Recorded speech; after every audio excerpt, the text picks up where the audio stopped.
Hello, hello, hello. Welcome to TRG Central. And I will be continuing our coverage of the winners of 2 plus Triple Crown races and special friend tourney. This is episode 4. And we'll be covering, let's see. Yes, we'll be covering the quarterfinal race qualifier that moved into semifinals. And then we'll draw the post positions. And then we'll review the early morning line. So, first up is normally a little question and answer session. And I have added a little tweak to the game, so we can go over that. I'm out at the Hall of Fame. Now, the Hall of Fame can be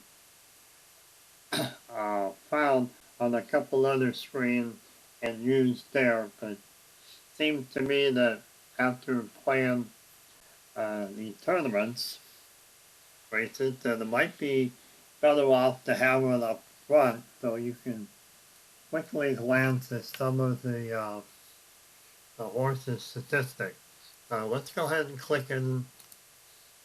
And then as you see at the bottom here, there's all sorts of ways that you can display what we're calling the Hall of Champions standing.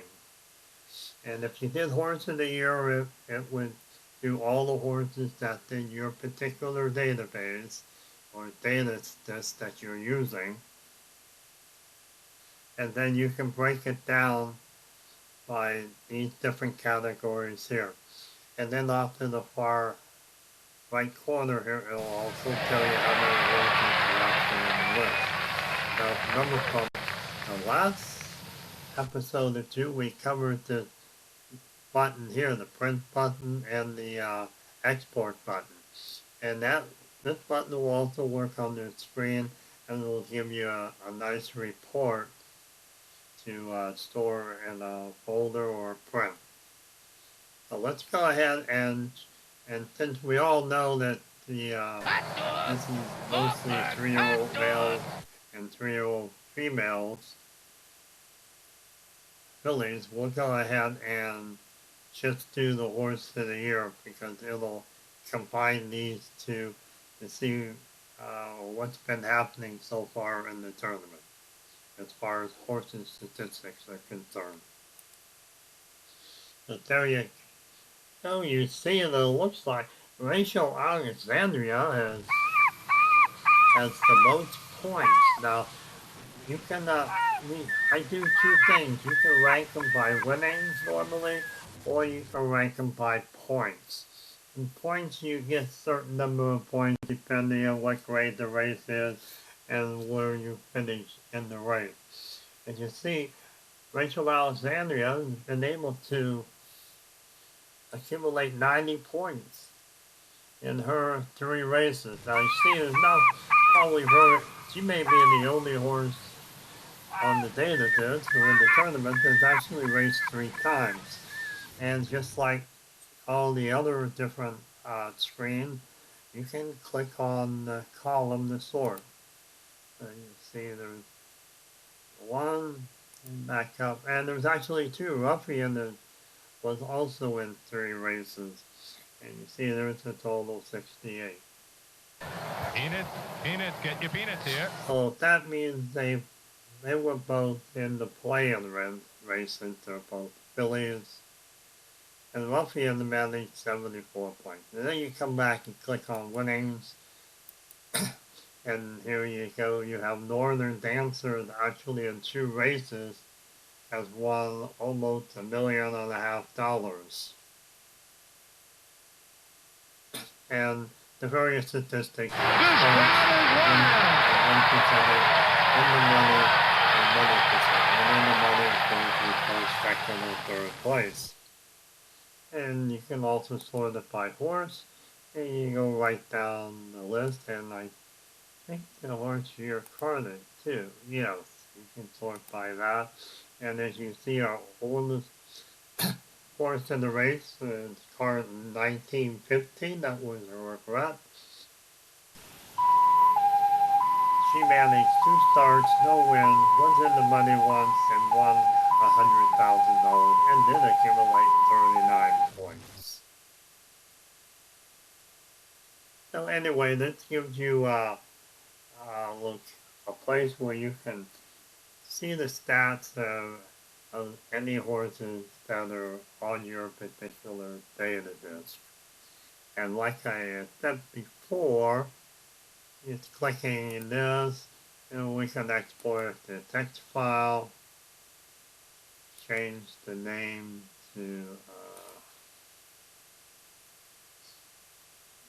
let's do top call of champions.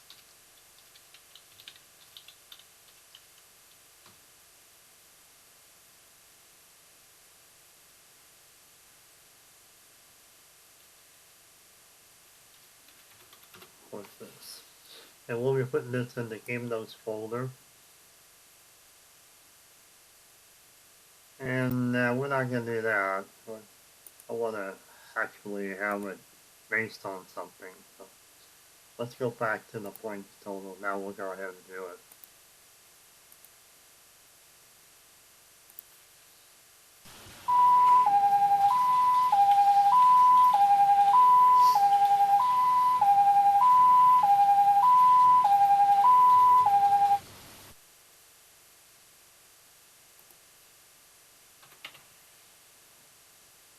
Go ahead and save it.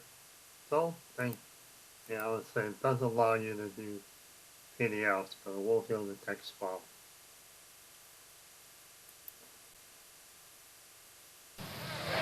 Okay. Let's take a quick look at in the C drive. Go to the horses. Game notes.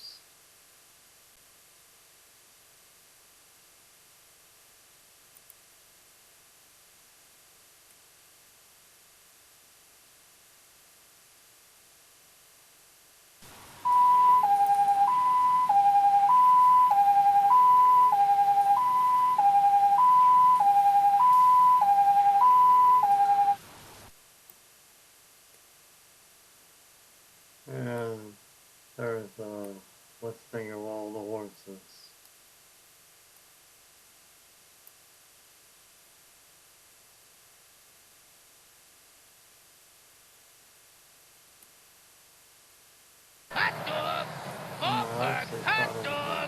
I think you have to highlight each of the different columns if you want to complete one there. We'll get back to it in the next episode. We'll do a little better at explaining that. Anyway, just wanted to see that you can now go to the Hall of Fame screen from the main menu. Let's get right down to it. Go to the feature races. Welcome to APBA. When we take a look at this, I've already seen it, the semi-final races, so it's just a matter of taking a look at them. Okay, in race 1, we'll have Cannon Arrow 2, Northern Star, Northern Dancer, Needle, Seattle Flu, Bold Venture, War Admiral, and Spectacular Bid. All horses will be carrying 126, and this will be a 12 furlong race similar to what you would have at the Belmont Stakes. Let's go ahead and view the race card. The track conditions are fast. And this will be a purse of $4 million. It'll be run at Belmont Park. So let's go ahead and draw our post positions.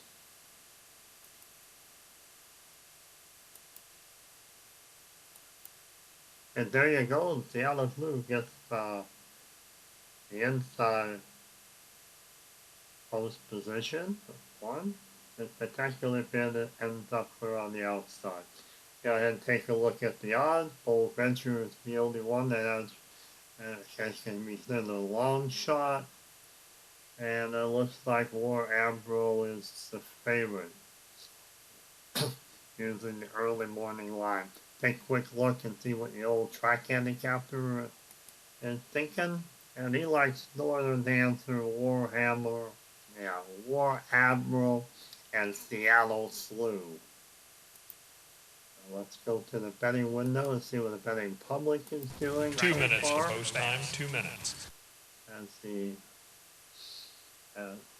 As the post position drawing is just finished. And there you have it. It looks like all the money is going to War Admiral. Odds $1 is $1.10. You're only gonna pick up 10 cents there with that win. But there are a couple that haven't been heavily wagered on yet. It looks like Canonero 2, $1.84.4. And Spectacular Bid, even Seattle Food, 77.7, and Spectacular Bid, 67. So every dollar that you wager, or every one credit you wager, you win 67 credits for Spectacular Bid. Okay, let's go ahead and update the database so we have the new post positions. And we'll now go back and do the second race. And you see you can have viewed the Hall of Champions here too. Turn back to the main screen. So Welcome to APBA Downs, home of the APBA Gold Cup. And now we'll go to Heat Race 2. Okay, there were a couple dead heats, and one of them did allow one more horse to enter the field, so the field is actually 17, not 16. And there you can see the field for Heat Race 2. We have posted, well, first the field is Big Brown, Omaha, Pillory, Affirma, Native Dancer, Pellich, Smarty Jones, Rachel Alexandria, and Man of War. So we'll go ahead and go to the race card. The track conditions are fast. Take a quick look at the morning odds there before we draw the post positions. This seems to me a much closer race. If you look at the odds, the spreads aren't too much. It goes from 7-1 to 14-1. Well, let's go ahead and do the post position draw. And there you have it. It will be Pillory in post 1, Native Dancer 2, Omaha 3, Smarty Jones 4, Big Brown 5, Man of War 6, Pellich 7, Rachel Alexandria in post 8, and Affirmative Way Out in post 9. You see the odds kind of change a little bit based on their opposed position, and now a little bit higher payoffs, but still very close in the ranges. So go ahead and take a look. Oh, we forgot to look at some rumors. Let's take a look at the rumors for this race, see if there's anything happening so far. And it looks like Man of War trainer. Oh, the vet talking to Man of War's trainer. And flipping something to him. That's not good if the track stewards find out about that. Okay, take a look, see what our home stretch Harry has to say. He thinks Native Dancer, Big Brown, and Man of War are your favorites. Let's go to the betting window and see what the 2 minutes to post time, 2 minutes. Off-track wagering is being done. And there you go. You see that the favorite is Man of War, another $1 to $1.10. But we have the really big odds for payoffs. Pillory in lane one can pay off $123. Now, of course, that'll change throughout the day, and when we make our final wagers on Sunday, these odds the ones will probably switch around some. And we have Omaha also with a very high payoff of 113. And we'll go ahead and update this race. Get out of here. Go back to the main. Take a look at the, let's go to the betting parlor and get the earnings update. And you can see here we have the cooler sitting over $2,792.50. All the way down the pop flyer at 25. Now we've discussed the possibility of having a credit for Jim and Pop Flyer. They can go to the Lancaster National Bank, and I think they're offering a $200 loan. And at the end of the finals, they have to the return on the loan is $210. But we've also found out by a couple people around the racetrack areas, you know, there's Parlor and a couple taverns and stuff that encircles all the major racetracks. And here at TRG Central, we found out that there's a person named Lenny the Shark over at Dark Alley, and he's offering a pretty interesting deal too. He offers here around $500 for either one of them. Like all loans that are not through a bank, I think he wants $700 back. So, don't know if anybody wants to take that up, but you will be able to get get your peanuts here to wager on instead of the Lancaster Bank's 200. So get out of that. And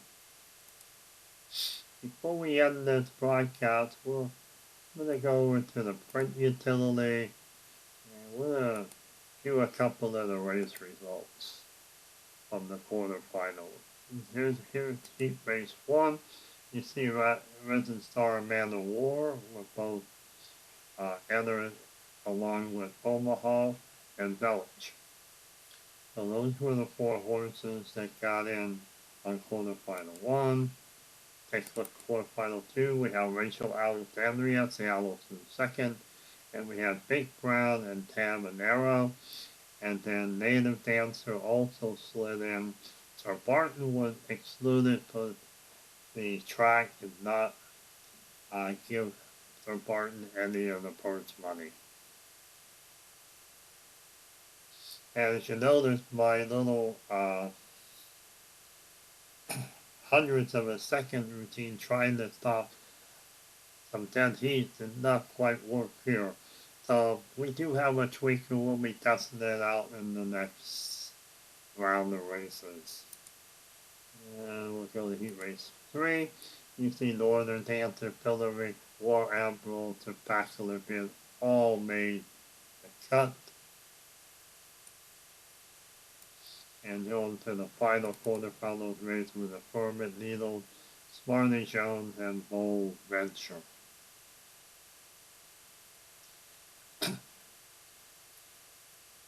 Oh, yeah, I don't know if we ever went over the display charting sheet. But it's a little thing that the APBA board game uses to determine how many points are left over. I should say movement points left over at the end of their term.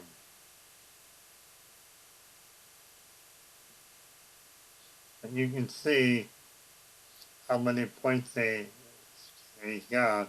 And normally that tells you how many was left over. I find it kind of hard to believe that there were no points left over, but that's possible. Check another one.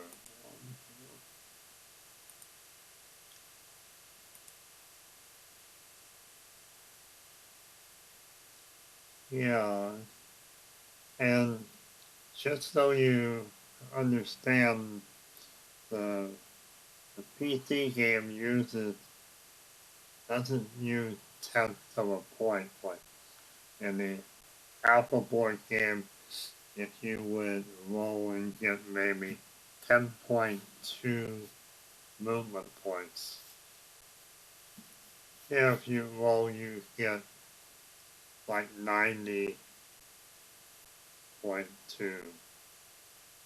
So 90, so like 89 is actually 8.9 off the APBA boards.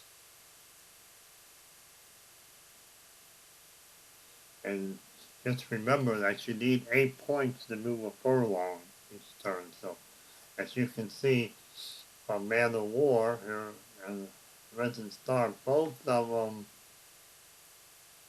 roll at least had at least 80 points to move 8 furlong.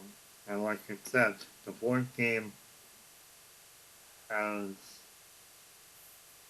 8 furlong and would cost 8 points to move 8 furlong, while in the PC game, to move 8 furlongs, you need 80 points. I just multiplied everything by 10 just to make the math easier. And you can do that in the board game too. If you don't like the decimal points as movements, you can always convert them to multiply it by 10, and then that way the decimal point is not needed anymore. So you take a look through here and you can see how there's some really bad rolls here. Could be the reason why somebody here, look at the mouse, because he rolled an 8. He got only 71 points there, 75 and 78. So you can see he kind of slacked off there in the middle to the end part of the race.